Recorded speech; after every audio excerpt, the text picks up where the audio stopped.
Welcome to another episode of The Next Generation. On the podcast today, I have Jessie Campbell with me.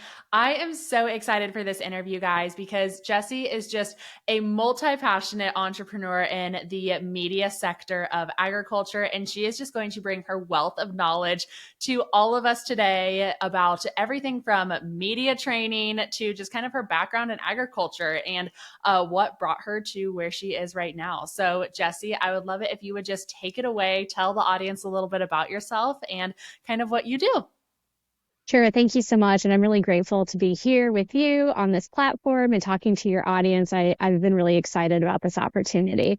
So like you said, my name is Jessie Campbell, and I grew up on a small 5-acre hobby farm down in Southern Illinois near St. Louis. So that's how I got involved in agriculture as a 10-year 4-H member, and it really sparked my passion for agriculture communications.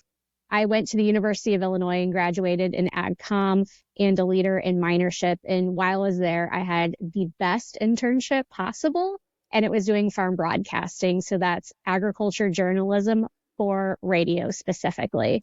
And in that role, I learned how to read the markets and what they did and how to do an interview, and got to travel to a bunch of state fairs and other events in the area, really reporting on agriculture and what was going on during that period of time. So upon graduation, I decided that was the career I wanted for myself, and I went into farm broadcasting full time when I graduated. So I did a short stint in Wisconsin, and then I came out to Nebraska, where I currently reside, and had farm broadcasting here. I left the industry in 2017 and did communication work for a law firm, a business-based law firm, and they really focused on small companies, large companies, estate planning, and a big sector of their clientele was agriculture. And so I kind of fit in right there. And then after that, went to a digital publication, did their event planning, helped on their marketing and promotion,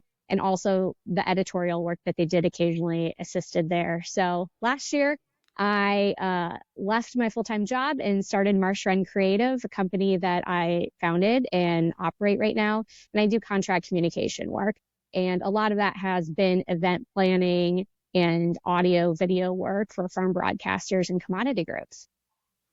Awesome. I always love hearing a little bit about people's stories. I would love it if you would just take a minute to kind of share about that journey of going on your own, going from a very stable corporate job and from farm broadcasting to then your communications role, and then now kind of taking the two and intersecting them into your communications business that you have. And I would love to just kind of hear about that journey and what brought you to that decision as well. Sure.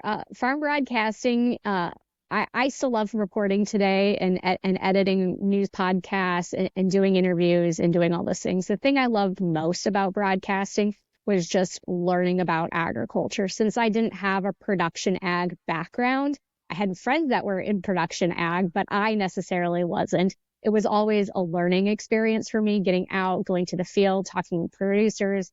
How do they grow this crop? What happens? Talking with extension, different companies. I was also able to go on a couple trade missions with the Nebraska governor. So how the state promotes its agriculture products abroad. And then while in those countries, learning what they do for agriculture and how they farm. And so that was what I loved most about farm broadcasting, and like the thing I've always missed about it when I left. But I wanted to get additional experience. From broadcasting can be really hard. It's not a 9-to-5 job, and you're always on because you're always on air and there could be breaking news. And I wanted to help agriculture in a different way and learn more and broaden my skill set. And so that's why I left from broadcasting and would have been able to do that. So then you also asked about leaving my corporate ag job to start Marsh Run Creative. It was terrifying. I mean, any big decision I feel like that you're trying to make is terrifying. But for me, I have 2 small boys. I have a 4.5-year-old and just turned 1-year-old. And I wanted to spend more time with them and have the flexibility to be able to do what I wanted, be a mom to them, and really pick and choose what projects and what clients I wanted to work with.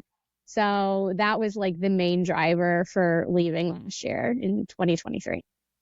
Yes, I think that there's so much to be said about the journey from going from working pretty much 24/7 as a farm broadcaster to your traditional 9 to 5 to then working kind of 24/7 again and your own business and the business of being a mom.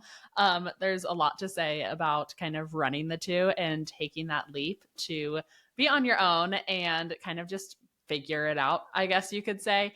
I would love if we could talk a little bit more about just kind of what it means to kind of be on the receiving side of an interview. As a lot of our audience over here is young individuals in agriculture or just entrepreneurial journeys that are interested about agriculture.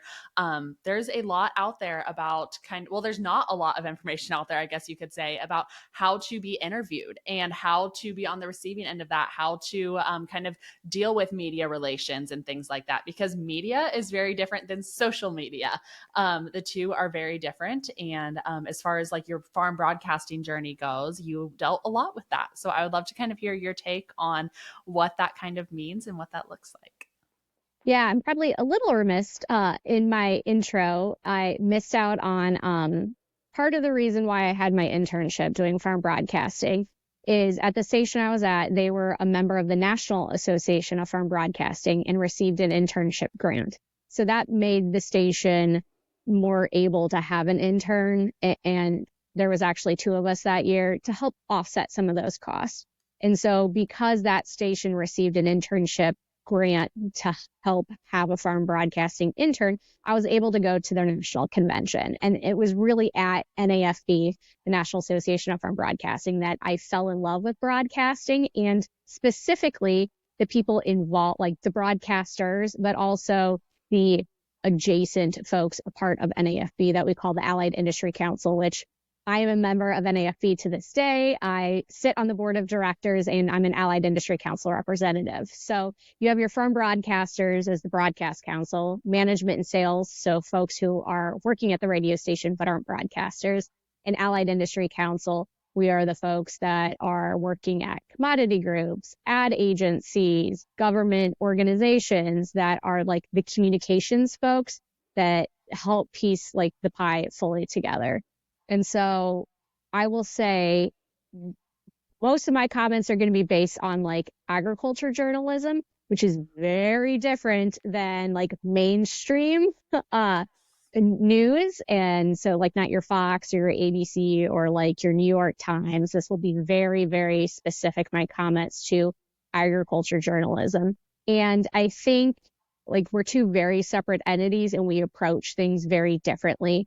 But the biggest puzzle piece I would say is that like in agriculture journalism, for the most part, we're your friends. We're friendly. We want you to succeed in the interview too. So we'll take the time to like help you get through it and prep you in advance, which might be a very different thing than mainstream media. So definitely you should look at like agriculture journalists as your friends and helping you tell the story or your company's story or your producer's story. And really it bridges the gap in that sense. Yeah, absolutely. I think that that is so important to remember that if Jessie is over here interviewing me about my agricultural operation, she's probably going to be pretty nice about it and actually understand kind of what we're doing and what's going on. So I think it's kind of one of those caveats of take everything that we're going to kind of talk about today with a grain of salt, I guess you could say, in the fact that maybe this doesn't 100% apply if you're getting interviewed by a mainstream media station that doesn't really understand agriculture from the viewpoint that someone from a farm broadcasting standpoint would understand agriculture as well. Yeah. And for me personally, well, every journalist has their own way of how they're going to approach the story or approach the interview and what they're going to do. For broadcast journalism, I am more than happy to sit down with you, talk about the interview, what some of my questions might be. I might not tell you word for word what the question is, but I definitely want you to be relaxed and feel comfortable and prepared for the interview, have the option to provide any input, things you might want to get across to, especially if it's a paid interview for a product or a company. But on the flip side of that, it's really an opportunity, though, the more open you are with media, especially in production agriculture, that it provides you the opportunity to educate someone who doesn't have an ag background too. So the more open and welcoming, hey, come out to the farmer ranch, hey, come out to the production facility, like let's do a tour so you have a better understanding. That only sets that journalist up for more success in the future because they're learning about ag in a way that they've never have or never could without talking directly to those who are involved in the industry. Absolutely. And I think that with that, inviting them to your ranch or your operation to do interviews like that, if it is more of a mainstream area where they don't understand or they don't know, is going to set them up for better success as the journalist, but then also you as the interviewee up for better success because they're going to understand your operation in a different way than they would have if they just like had heard about it or you're just doing an interview remotely or things like that. You're going to be able to explain things and show things that you wouldn't be able to just over a video or a phone call or things like that as well. So I think it kind of goes back to the big caveat in agriculture of not being afraid to share your story and share your story with people that don't know about agriculture and don't quite understand what we're doing out here. Truly just being open to sharing your little piece of the puzzle. Yeah, and a great example that I want to highlight is our local ABC affiliate here in the town that I live in. They have a TV broadcaster who has an agriculture background, has been reporting on agriculture for years, and especially in TV, how that industry works is you graduate from college, the journalist does, they go to a small market for a couple years, so they could be from the coast or Chicago. They're getting dropped here in central Nebraska and they're like, I know nothing about any of this. And it's a culture shock for them. And then they're supposed to go out and report on crop conditions or wildfires that are happening.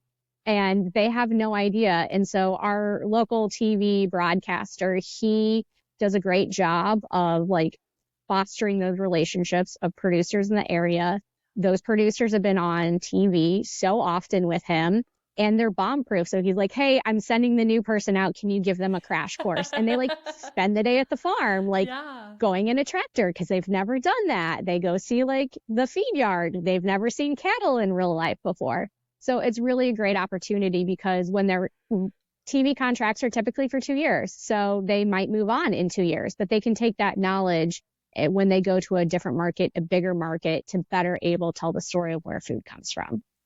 Yeah, absolutely. And I think that that is such an important piece of the puzzle, too, that they're not going to be at these local stations forever.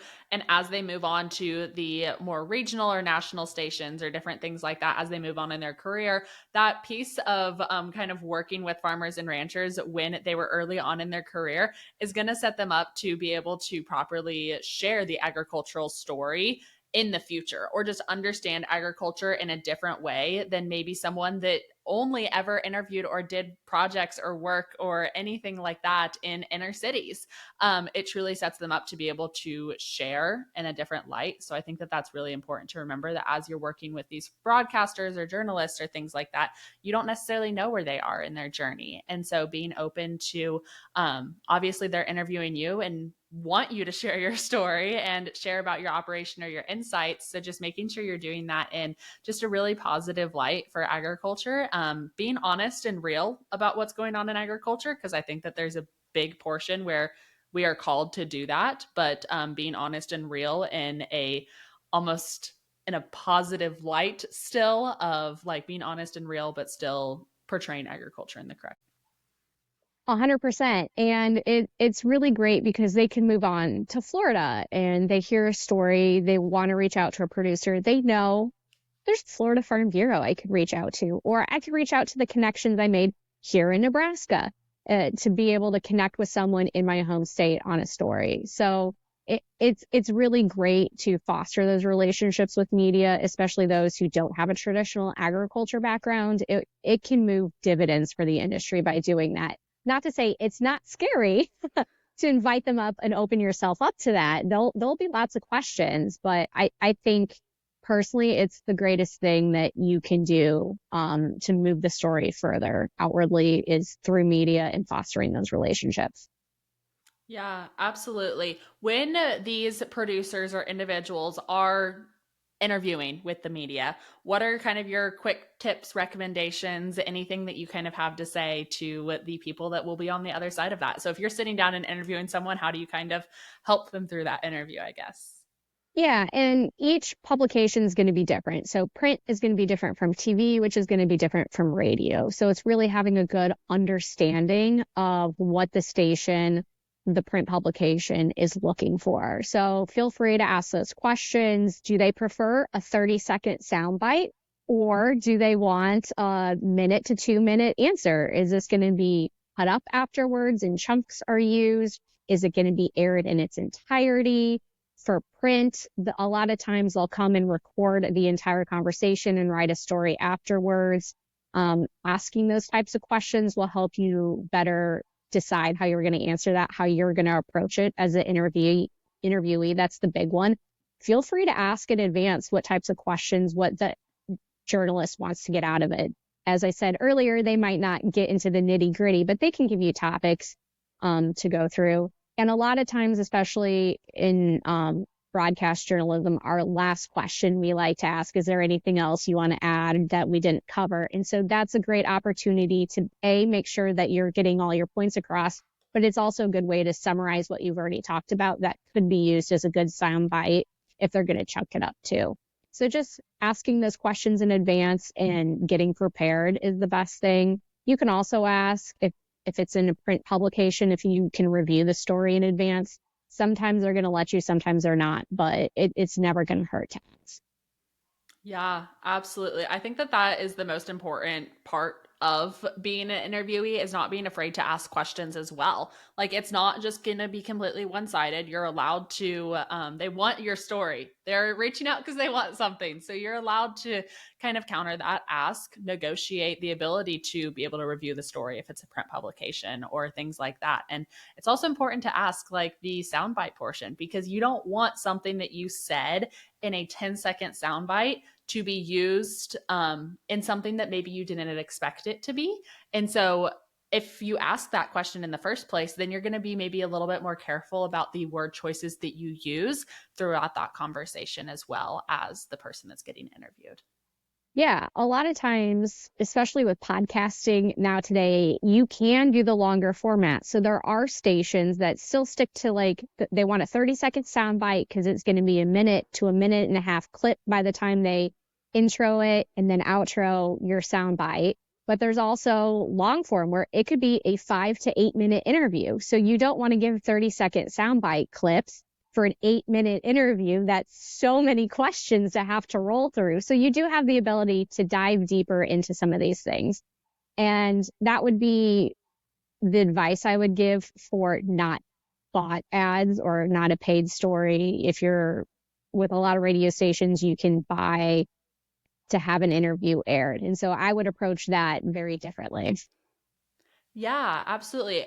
For those ones where if you are a producer or someone, maybe you're having a bull sale, or maybe you have a company or business that you would like to go to an interview about a certain topic and you are in that paid position, what are your recommendations kind of for those? I'd love to hear your insight. Yeah, definitely part of the contract that you're going to sign is what the duration, like how long it is that is going to air or run, how often it might run. So definitely sticking within those parameters. But a lot of journalists also will give a lot of free earned media. They have a dead space and they want to fill it. And if you're, especially if you're representing a company, um, and it's earned media, a lot of broadcasters aren't going to want the sales pitchy the entire time. They don't want a 3 minute ad to be airing when you can go pay for like a 90-second ad to air. Mm-hmm. And so in those instances for earned media where they're going to allow you to give your pitch, but they also want to talk about current events. So you can talk about what trends are in the industry, give them newsworthy sound bites and include your pitches like sprinkled throughout. And that will go a long way in getting like that full interview aired. Yeah, for sure. I would love to kind of hear your insights and thoughts as a farm broadcaster, journalist, person in agriculture who has been doing radio for a long time and just other journalism in agriculture. Your thoughts on podcasting and the new wave of podcasting and kind of how that's transitioning things for producers and consumers, getting interviewed on multiple different podcasts or things like that, kind of how that transition has looked for broadcasting journalism and just different things like that. I think how like farm broadcasting has approached this topic is probably very similar to any other industry on any other topic, where you have the younger generation who's like, yes, let's do this. We're on board with digital. Let's go for it. And you have the older generation who's like, no, I want to stick with terrestrial radio, AM, FM. I don't want to mess with the internet and social media and podcasting. It's just like one more thing I have to do. And so there's lots of broadcasters. Like I was podcasting the interviews that we did for the station when I was working there. So it's still the shorter chunks getting repurposed from the radio route versus what we're doing today. And we're like scoping out a 30-minute, hour-long interview where it's going to be digital use only. So it's very different from station to station, journalist to journalist. But I think it offers a great opportunity to really dive deep into topics in a way that you can't do on terrestrial radio without like all the ad spots and music or whatever else the programming is on those stations. So I think it's a great way to bridge the gap between the two and have the option for listeners, and also representing ad agencies and companies who are buying media. It's really hard to track numbers on terrestrial radio. It's hard to have that the digital data that everyone has gotten used to with website ads, clicks, and you don't get that in traditional radio. And so it's another opportunity to help build those numbers, even though we know through research through NAFB that radio is still a powerhouse when it comes to like producers and ranchers themselves. They listen religiously and regularly. And research that we just did, I'm plugging NAFB a lot, but it's really interesting that the research that we just did, it shows that producers are more likely to go to a website and buy something if they've heard it on their local radio station.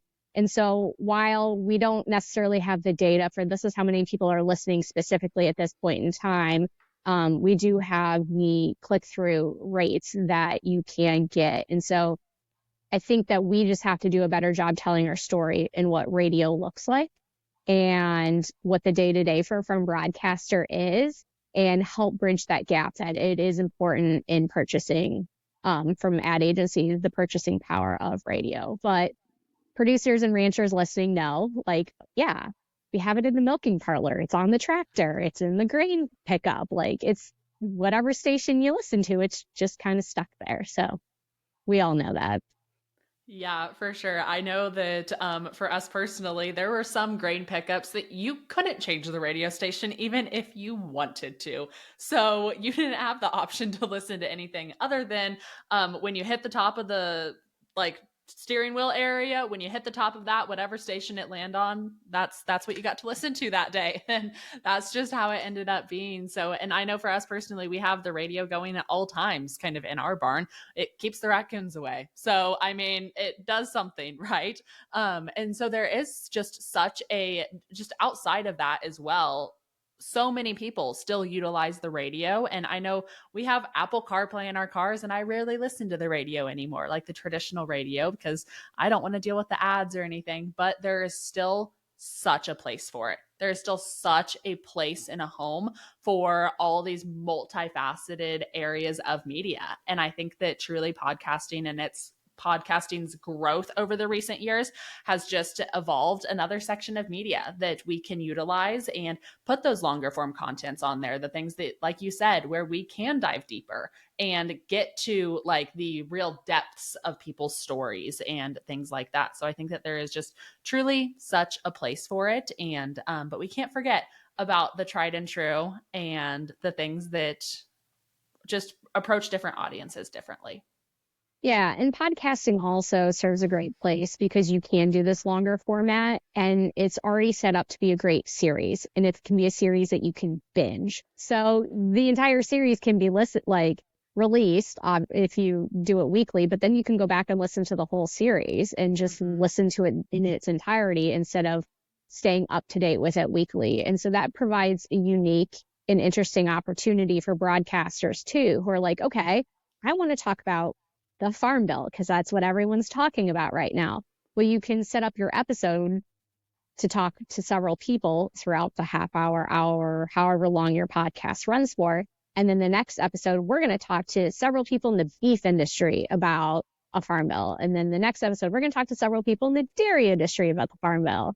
And you can really get super deep into those conversations in a way you can't do in traditional radio. So there's definitely a place for both, and it's a lot of unique, great opportunities for both. Yeah, absolutely. If there's people out there that like they are just like, I have a really great story to share, I want to start sharing it. How do you recommend they kind of go about it? Because they can start obviously sharing it on social media, they can start reaching out and doing different things. But I'd love to hear kind of your insight of if you have a story to share as a producer, as a consumer, how do you go about starting to share it? I think a great avenue, it's a lot of work to try to find all the contact information for all like your local radio, TV, print stations. And so for farmers and ranchers, I'm sure you're part of a commodity group, a farm bureau. I'm sure you have membership with a larger organization. And I would truly start there.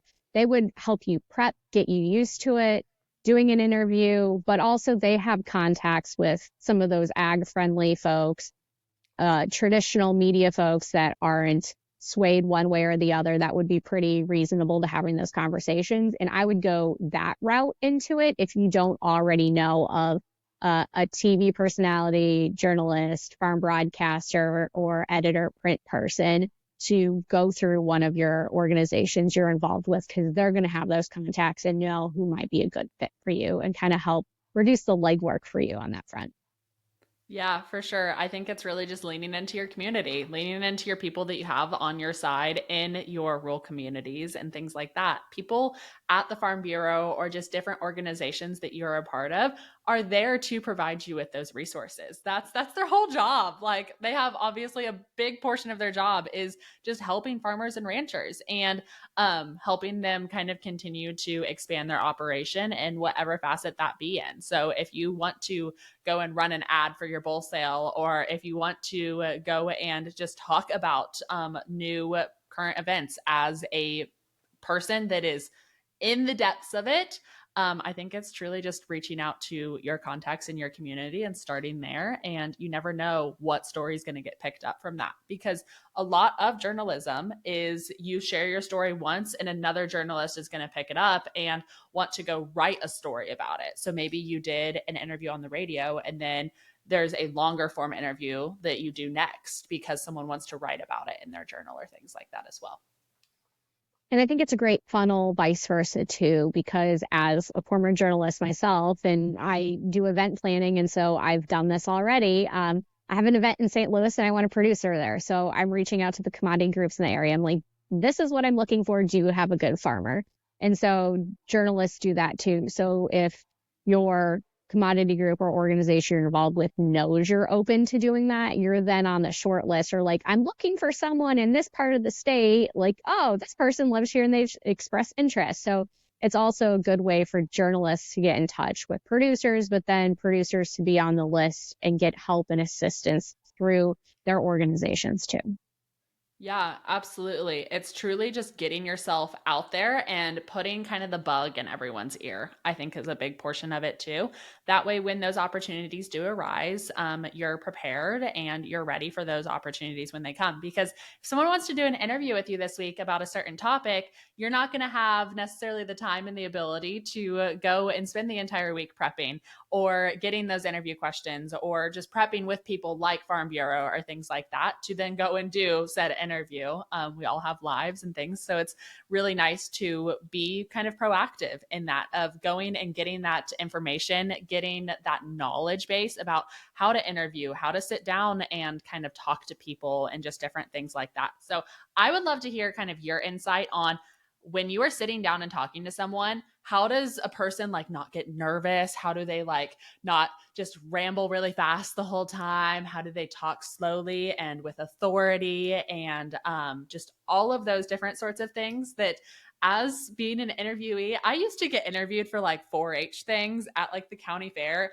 And I think that they like aired it a couple times as like a youth, and my interviews, granted, I was young, so you have to take that with a grain of salt, but I talked so fast. Oh my gosh, I was so nervous for all of those things. And so I'm sure even as an adult, if someone wanted to interview me and it be a live interview or things like that, I think I would still maybe have some nerves. So I'm sure there's a lot of producers out there that can probably raise their hands to that. What advice would you have for kind of those scenarios or situations for that prep? I'm so glad you asked me. And this is what I learned from my internship boss that I have told to almost every person I've interviewed, especially if they're nervous. And this ties into another great thing.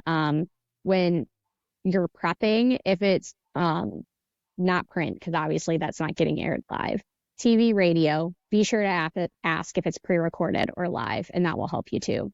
But so glad you asked this question. My biggest tip of advice is not to worry about it, because it's just me and you sitting down at the coffee shop and we're just having a conversation about it. It just so happens that everybody's at the next table over, like listening in on us. And that's all. You don't worry about who could potentially hear it. It's just me and you having a conversation. And that's all that we're doing. So don't worry about it. Like, I know the microphone's intimidating. I know it's intimidating to have a camera and lights and the mic on your chest. Like, I get that, but just look at your interviewer. They're there to guide you through it. They will get you where you need to go, and they're not going to let you like founder on your own. So it's okay. And just breathe. You're just having a conversation. And most of it is pre-recorded. So if you mess up or screw up, we can fix that in post-production. It's no big deal. That's an easy thing to do. So just try to relax and be in the moment and listen to what they're asking you, because you'll get too in your head and you'll be thinking about what you want to say next instead of just listening to what they're going to ask you to guide you through it. That is such a great reminder. And that last part about listening, even just in our everyday conversations, I find myself having to do a little reality check of like, oh, wait, I need to actually be listening to this conversation and not just thinking about my response. Because if you just let a conversation flow, you're going to have a much better interview than if you are just rambling in your head or thinking about all the bullet points that you want to hit or all of those things. Like, if there is such a thing as over prepping for an interview, because I feel like that's going to make you more jittery and more nervous sometimes rather than just going with the flow, going with your knowledge base. And there is also a lot of power in saying the words, I don't know. Like, if you get asked a question that you don't know the answer to, it's okay to say, I don't know, or I don't know, but I would love to connect you with someone that does. And there's so much power in that, because you don't have to be afraid of representing agriculture wrong or representing the thing that you're asked about incorrectly. Like, you don't have to worry about the vultures coming for you.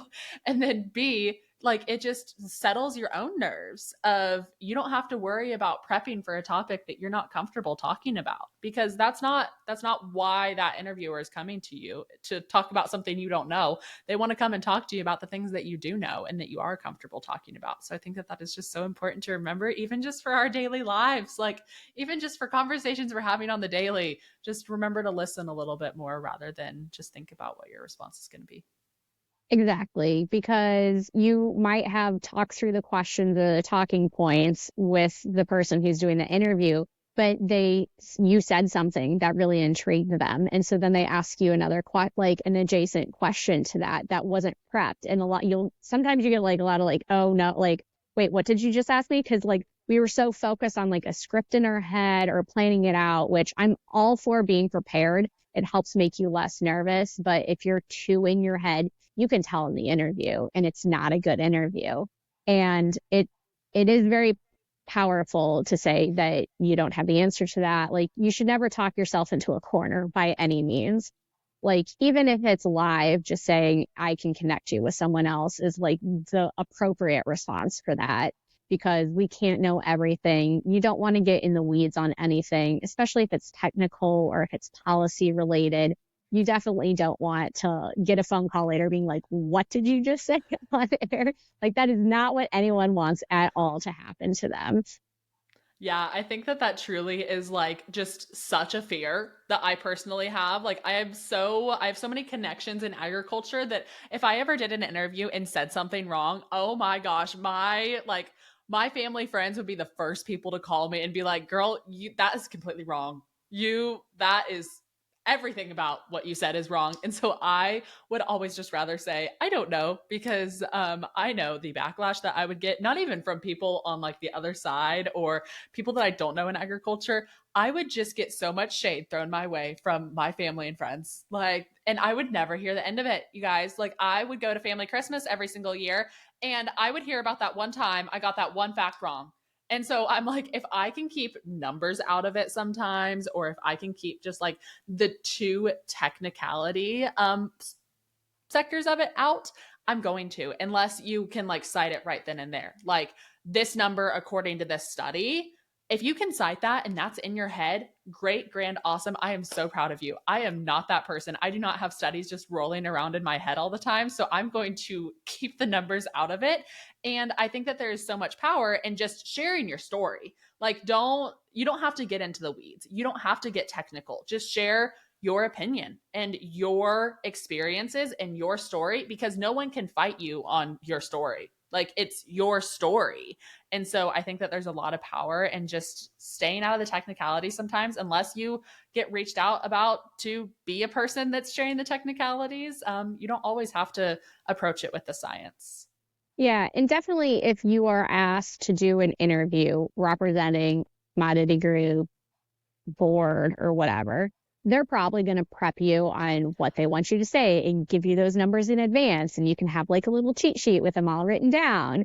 And that's totally fine. But if you're just a producer representing yourself and your operation and what you do in your day-to-day lives, by no means do you need to talk about numbers and like average yields or like all those, like, you don't need to get into that. That's not necessarily what they're doing. And I think, especially if you're working with journalists who aren't farm broadcasters but are more traditional media, staying higher level is going to help, because their audience is also going to need the higher level because they're not going to have that base knowledge. So if you get too technical anyway, you're going to lose a lot of those audience members, and that defeats the purpose of that interview anyway.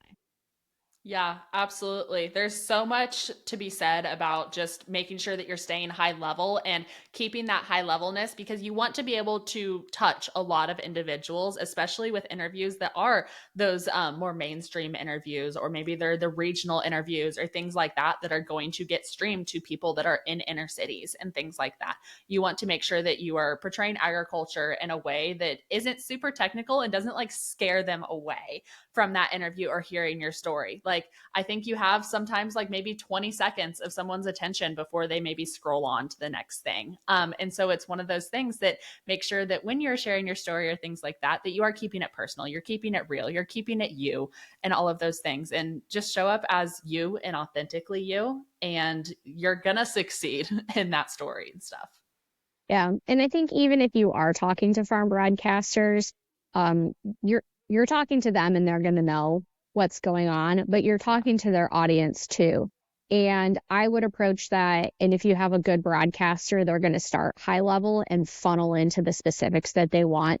But you as an interviewee, you're in control of where the interview goes and what you say, no matter what they're asking you. And I would always start high level and work your way into the narrow nitty gritty, because you might be a corn producer, but you're not just talking to corn producers. You have dairy, you have hogs, you might have some other commodities in the area, and they don't know either. So even though you're talking to other agriculture producers, they have a different background than you do. So I would always start big picture, and depending on the platform and the audience, you can get pretty into the nitty gritty quickly if you need to. but it's always good to start with having a base knowledge of no one knows anything and then going from there. Yes, I love that little tidbit of advice. No one knows anything, and we're going to pretend that I'm talking to a kindergartner, and then we'll go into the weeds a little bit after that because you never know who you're talking to. You never know who's going to be on the other end. Yes, it's just a conversation that you're having with that farm broadcaster, but you want to make sure that the information that you're sharing is going to be really relevant to their audience. And so if you just get too into the nitty gritty right off the stand up bat, I'm a farm and ranch kid over here who doesn't know anything about the dairy side. And so if you get super technical in that interview, you're going to lose me pretty quickly because I don't have that understanding and that knowledge base to be able to support the information that you are then sharing with me as the consumer of that content, I guess you could say. Right. Yeah.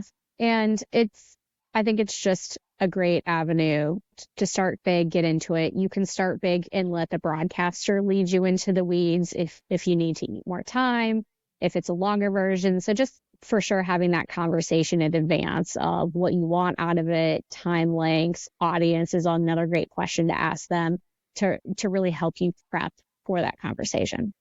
Yeah, absolutely. It goes right back to kind of what we started talking about in this conversation of that prep and how you can prep and those questions that you can ask and things like that, and making sure that what their target audience is for this interview is correct for you too, because you don't have to say yes to every interview not requirement, any interview inquiry that you get and things like that too. If it's not right for you, you can totally say no, because these people that are interviewing you, the journalists, would rather have someone who is passionate, wants to talk about it, is knowledgeable, all of those things. They want to have a good interview. And so I think that you don't have to say yes to every inquiry either, especially if it's a big story or things like that. You don't have to say yes to that. I I don't don't know know what what that that was. was. What was that? Oh, like we're not live streaming. Okay. That's never happened. That was I'm odd. Was that in a chat? No. No. No. So, like, if you do certain things, so, like, do you know on FaceTime, if you do certain things, like, it does effects now? Yeah. Apparently, it's on all Apple products. So I need to go fix that because that happened to me on Zoom last week. I was on a meeting Really? on Zoom on this computer and it happened to me too. So that's never happened to me on a podcast though. And I've always ever used my Mac. That's weird though that it was I could see it too on my end. It wasn't just like on your screen on your end. Yeah, that's going to be in the recording. That's cool. You could just cut that question I might be out. cutting that Or question out. What? I don't even know what I said. What was the I caveat of that?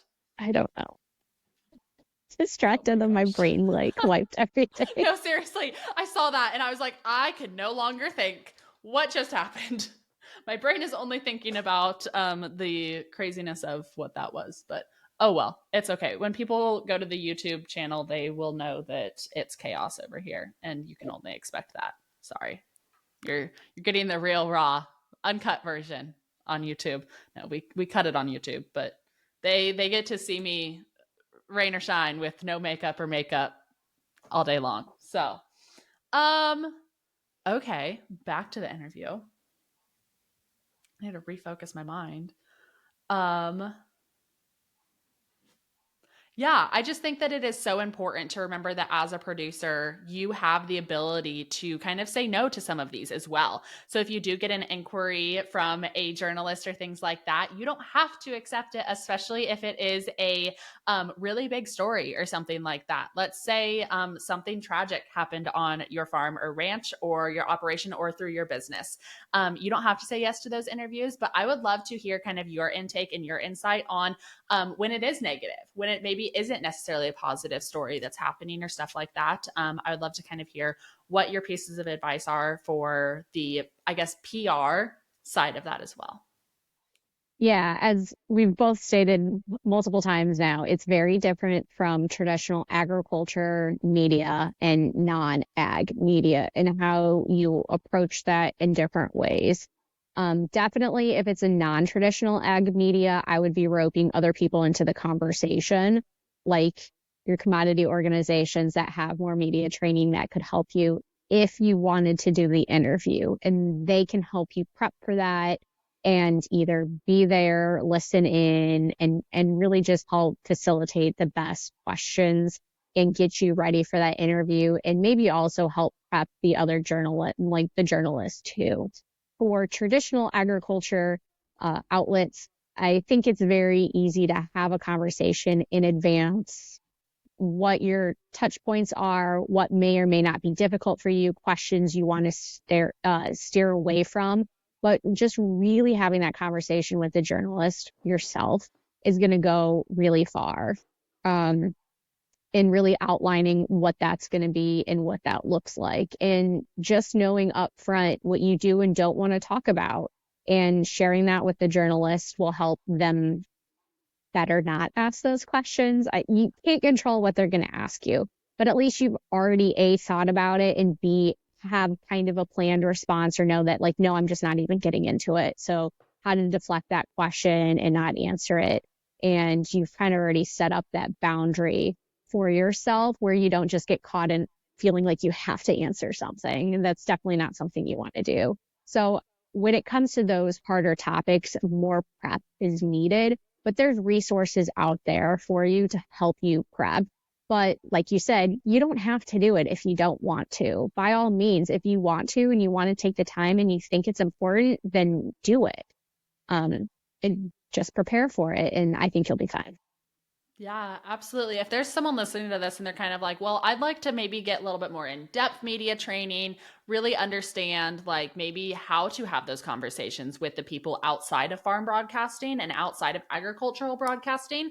How would you kind of, do you have any recommendations for how they would kind of go about that? Recommendations for maybe your farm broadcasting journalism background, or the associations that you're a part of currently have some really great resources, just different things like that as well. I think the best way to prep for an interview and to be comfortable doing it is to do them. And Mm-hmm. so the more interviews you can do, even if they're practice interviews, I think the more comfortable you're going to feel with the microphone in your face, the camera lights on you, or just the recorder on the table for the print person. Are I'm pretty sure every state has one. It's the Nebraska Lead program here in Nebraska, where it's the 2-year program where you learn about the community and agriculture and you do a study abroad. They do a weekend on media training, and they have the print, the TV, and the radio person come, and you do mock interviews and you talk about it. I know a lot of commodity groups, farm organizations have leadership training where they do that. If you're on a board of directors, you probably get some sort of media training from that group. And I would, as I've stated this whole time, work with those folks because they know those who are involved, but the more you do them, the more comfortable you feel. And if you have a connection in your home state, your local station, and you know a broadcaster, just reach out to them and say, hey, I'd like to practice doing them. Can I like come in and do it? Or when we're at this event, can you like spend 5 minutes and doing like a mock interview with me? Like actually recording though. And after you've done interviews, feel free to reach out and say, hey, how did this sound? Did you have any advice for me? Is there anything I could do to make this sound better? I had a producer who did that recently to me in Kansas.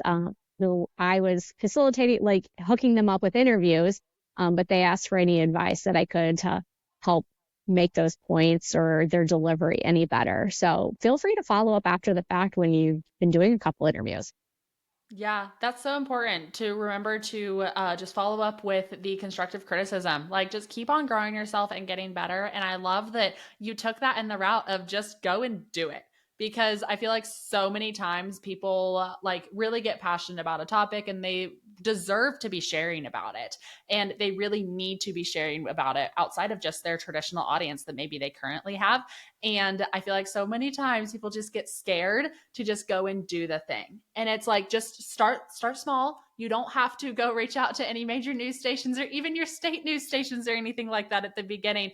It's just go find your local people and start there. Maybe it's your local radio station and you do a 15-second interview or something like that, or an interview clip on the radio. And that's all that it is for the first one.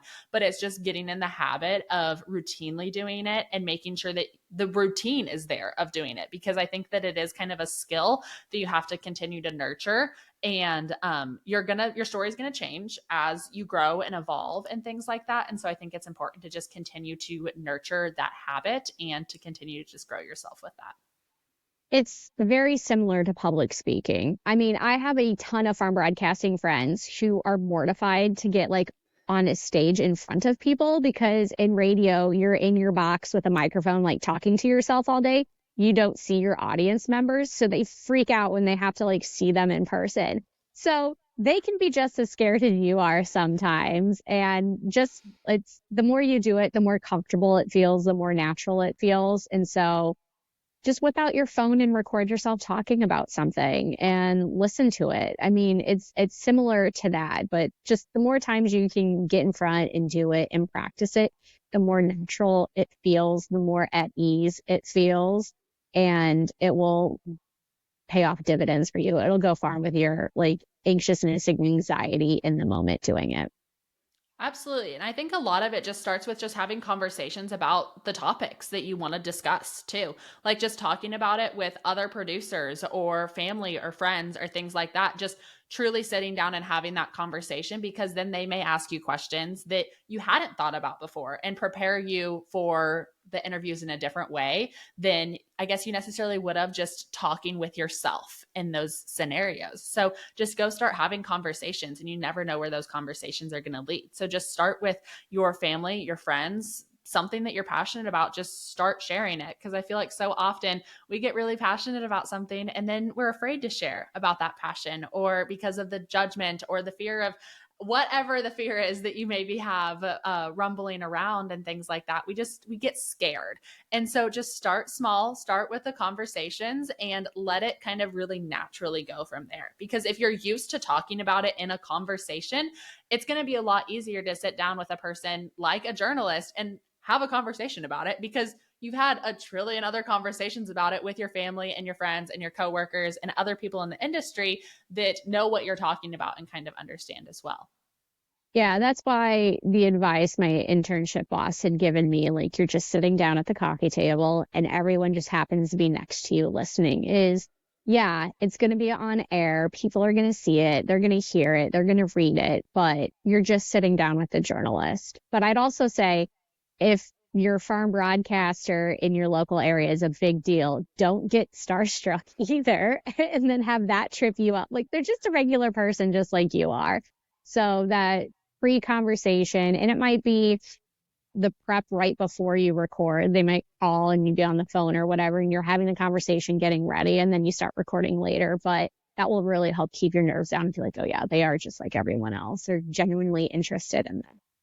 Yeah, for sure. I think it's really easy to, in a sense, idolize people and really just get a little bit starstruck with those individuals that you have been listening to their farm broadcast for a really long time, or you have been following their journey for a really long time. But it's really important to remember that you are just a human, like just like they are. They are just an individual sitting across from you, and you're just having a conversation. Like you're just chit chatting over a cup of coffee, talking about the topic that you are passionate about. And it's truly just continuing to grow yourself individually within that knowledge base of the topic that you're passionate about.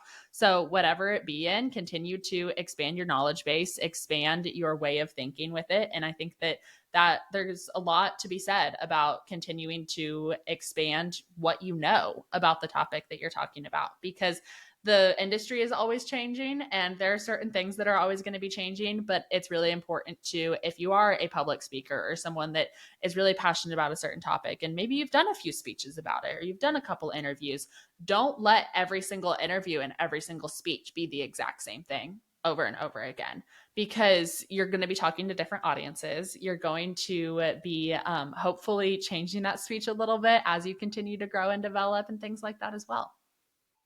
Yeah. And when you're talking to non-ag audiences, if it's a more traditional journalist, really having ways to relate to that person or that audience, I think really helps bridge the gap between what you're trying to communicate, something that's really foreign to them, they don't have a background or any base knowledge of. That's like, oh yeah, I went to this soccer game with my kids. Oh yeah, I ate this thing this one time. Oh yeah, my family member was sick. Like those are shareable, relatable experiences, even though you come from different backgrounds. So really starting there and moving through the conversation that way will help make what you're saying approachable and understandable for the audience that who's listening to your interview. That is such a great piece of advice. And I don't remember where I had heard it, but I had heard it, I think, through one of my leadership courses or something like that when I was going through college. I'd heard that a long time ago of just try and make yourself relatable. Because, like we said just a few minutes ago, you're a human just as much as the interviewer is a human. And so we as humans crave that connection, and finding something that you can connect with your audience or your interviewer or just different things like that on is going to help not only your nerves, but it's also going to help the interviewer just be able to sit back and relax in their interviewing process. Because all of these people that are going to be interviewing you, a lot of them are going to, they're going to have the knowledge base about how to interview, the art of it, all of those different sorts of things. But at the same time, they're human. Like they may not, the interview process is really dependent on the interviewer and the interviewee just being able to connect and have a true and genuine conversation. Yeah. And broadcasters who are just starting out, but like interviewees too, like don't be afraid to ask questions. Like if you like, am I thinking this is the right thing? Like, is this the route we really want to go with this conversation? Just be open to talking about it, and building that connection with who's doing the interview will also help make you feel at ease. Yeah, absolutely. Well, we have had such an amazing conversation, Jesse, so far. I would love to start to kind of roll down the podcast, roll it out a little bit of rolling into what your one piece of advice is that you have for the next generation of agriculture. Sure, this is more, it's life advice, but it's more career life advice. And I think that like my piece of advice, and it has nothing to do with interviews, but it's my piece of advice is to not be afraid to ask questions, to do things.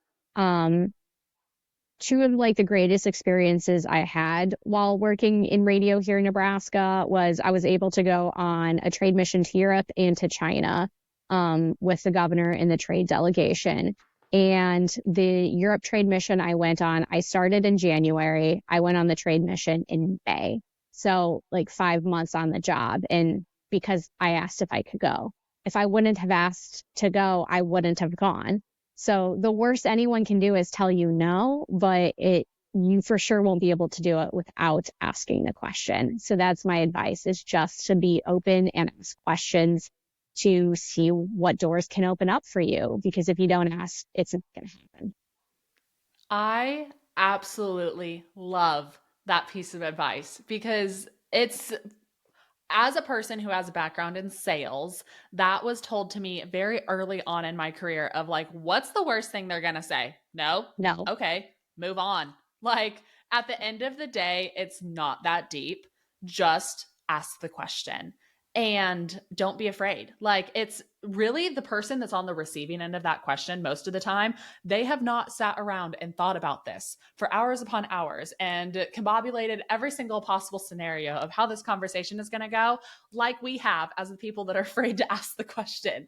And so just go ask, like, be prepared, know your points, but just go ask. It's, we had a podcast a few podcasts ago where I had a guest on and they really liked the t-shirt that the Arby's employees were wearing, and mom looked at him and was like, well, just ask if they'll sell you one. Like, what's the worst thing they're going to say? No. It's the no. same thought process with everything in life. And it goes for kind of our topic, but then just life in general. Like, ask for that promotion, ask for that job, ask if they have any like available openings, or ask for that trip, or just different things like that. Just ask, because you're never going to know if you don't ask. So Yep. I absolutely love it. Jesse, Thank you. where can all of the people find you if they have loved your content as much as I have interviewing you today and talking on this podcast? Where can they find you? Where can they get in touch? Sure. So my website is marshrencreative.com, and I'm I'm not really active on social media. I am one of the millennials who I'm like, oh, social media. But I am pretty active on LinkedIn. And so Jessie Harding Campbell on LinkedIn, you can find me there. I have an Instagram that I don't think I've posted in ages on. It's Jessie H. Campbell. And those LinkedIn would be the best bet for that. I'm pretty active there and it's all public, so anyone can follow along. Perfect. Absolutely. And as always, we will have all of those links linked in the show notes. If you loved Jessie's episode as much as I did today, please feel free to go down into the comments, leave us a review, leave us a rating. We would love to hear your thoughts. And if you have any questions that didn't get answered today, a LinkedIn is a great place to go connect with someone and ask those questions or just start that conversation in that topic. So go hit Jessie up over there on LinkedIn or any of her other platforms through her website, anything like that. If you would like to talk about media training or just the topic of farm broadcasting a little bit more, you can reach her at all of those. And as always, thank you so much for tuning in to another episode of The Next Generation. We'll see y'all next week. Have a good one.